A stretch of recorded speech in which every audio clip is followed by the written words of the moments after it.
Doing this in my car and had a meltdown this morning and just crying from 8 a.m. through to now, which is 2 p.m. and had a shootout about all these interviews I've been doing lately, the American documentary and the BBC, and the BBC.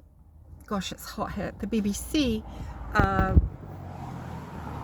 the BBC interview, which I did voluntarily, and I didn't mind doing it, and it was mostly about Sienna Miller and this bullshit that I rang her GP pretending to be her aide, found out she was pregnant for Rebecca Brooks, the Red Queen.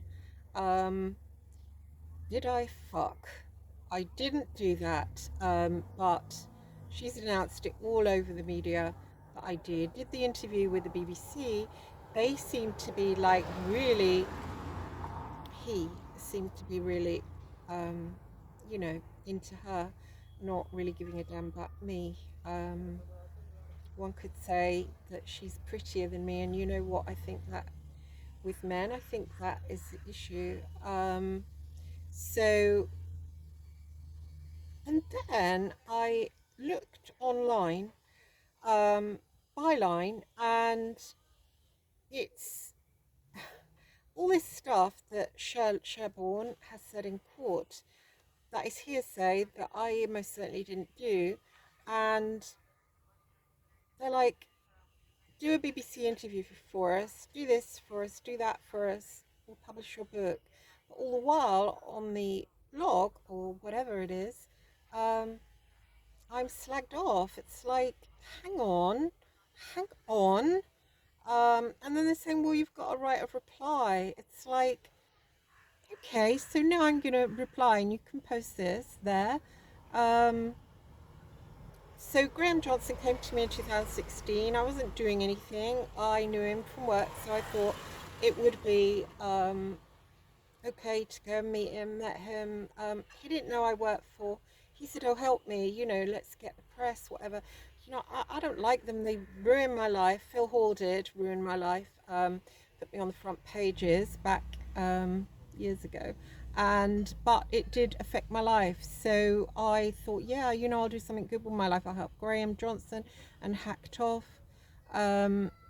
They helped me out when I didn't have anywhere to live, put me up in a riverside house. Thank you very much.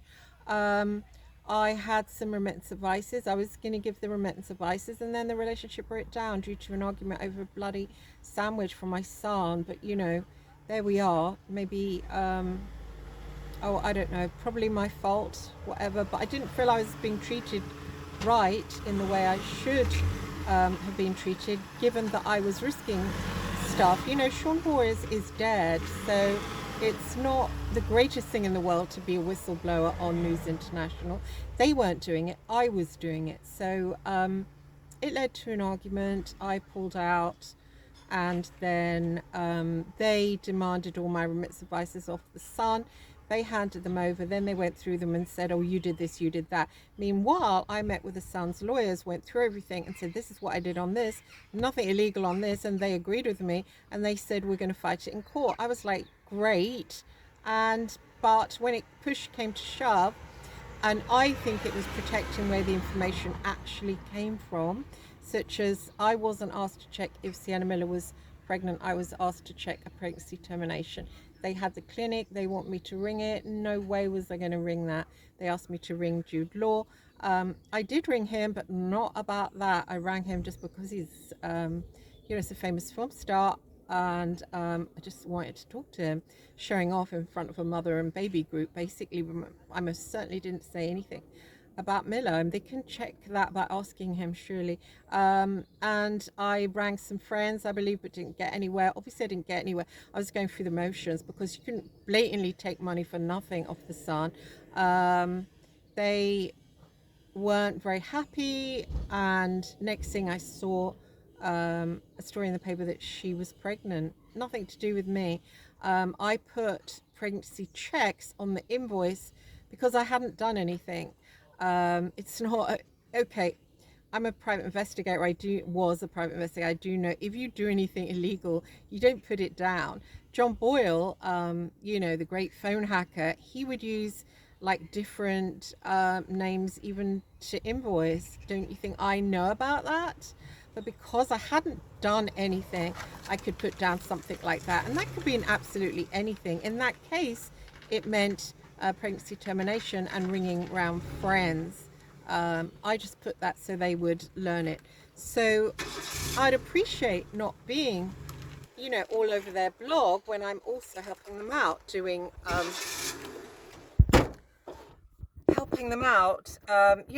these interviews with the BBC and helping them, and all the while, oh motherfucker, and all the while, just being bitched about in court. Nobody says I was a whistleblower. That got left out.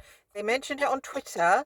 It was like, oh, thanks to Christine Hart, Sienna Miller got her money. Sienna Miller didn't get the memo and went saying that I rang her GP. Absolutely no, I didn't. I swear on my son dying at any point of something terrible. I didn't go anywhere near her stinky GP. I don't even know where her GP is. No idea. Shouldn't say stinky, it's not right, but I'm so angry about the whole thing. As if that would work. How does it work? Okay, ring, ring. Hello, is that Dr. Patel? Oh, hi, Dr. Patel. I'm Sienna Miller's aide. Is she pregnant? I mean, if there is such a doctor as that, they should be struck off. And actually, there isn't. I challenged the BBC to find the doctor and speak to him. They won't be able to because he was never rung. But it's okay for people to bullshit and lie just to get money. And if you're working class and haven't got a lawyer, you're just screwed. And I went along, okay, if I was doing illegal stuff, firstly, I wouldn't have gone with Graham Johnson, not gone with him actually. He's married, you know what I mean. Wouldn't have gone with him. Secondly, I wouldn't have been interviewed by the BBC. Would John Boyle ever be interviewed by the BBC? Hell no. I live in a little rented hovel. John Boyle lives in a 10 million gated mansion. Now, if you're going to be a data thief, private investigator, that is where you end up. There's a lot of money in it. I decided very early on, I didn't want to do that. Call me stupid. Probably I am, thinking back now, but it seems like rape. And I thought I would get good in with God if I didn't do stuff like that. Maybe no such thing exists. Maybe there's no God because I certainly haven't prospered through being more honest. And so I decided not to do that. I decided to do creative investigations, which was more like journalism and nothing to do with going near any data. I never went near any data. I know it's illegal, and actually it holds a custodial sentence. So you people are trying to say to the public that I was a single mother with a child and I would risk prison for £200. Like fuck would I? They came to me with information that they had. They asked me to check it. Now, all I had to say was yes or no. Probably I should have said to them, do you know what, look, I'm not really doing much here, but I had work in between that, and I was doing that work and I was doing it well, such as the Canoe Man and various other stories that I was really helping with. So so I kept them on, and this is what happened. Now, I've come forward, I've talked about it, but people involved in it want to be I'm the investigative journalist, I got this, I got that on her. Look, I investigated her. Stamp investigation over it and look really sexy, and it's pissing me off. I most certainly didn't get any data, absolutely not. Okay? If you look in the back of Nick Davies' book, it's there that my speciality was human. There's somebody else that did other things like that, like that you're talking about. Absolutely not me. The Daily Mail wouldn't have used me if I'd have been doing that wholesale. They absolutely would not have used me.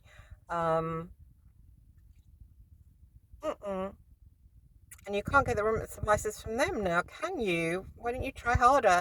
Is it you want to frame me and then say, oh, look, now, Daily Mail, you have to fess up?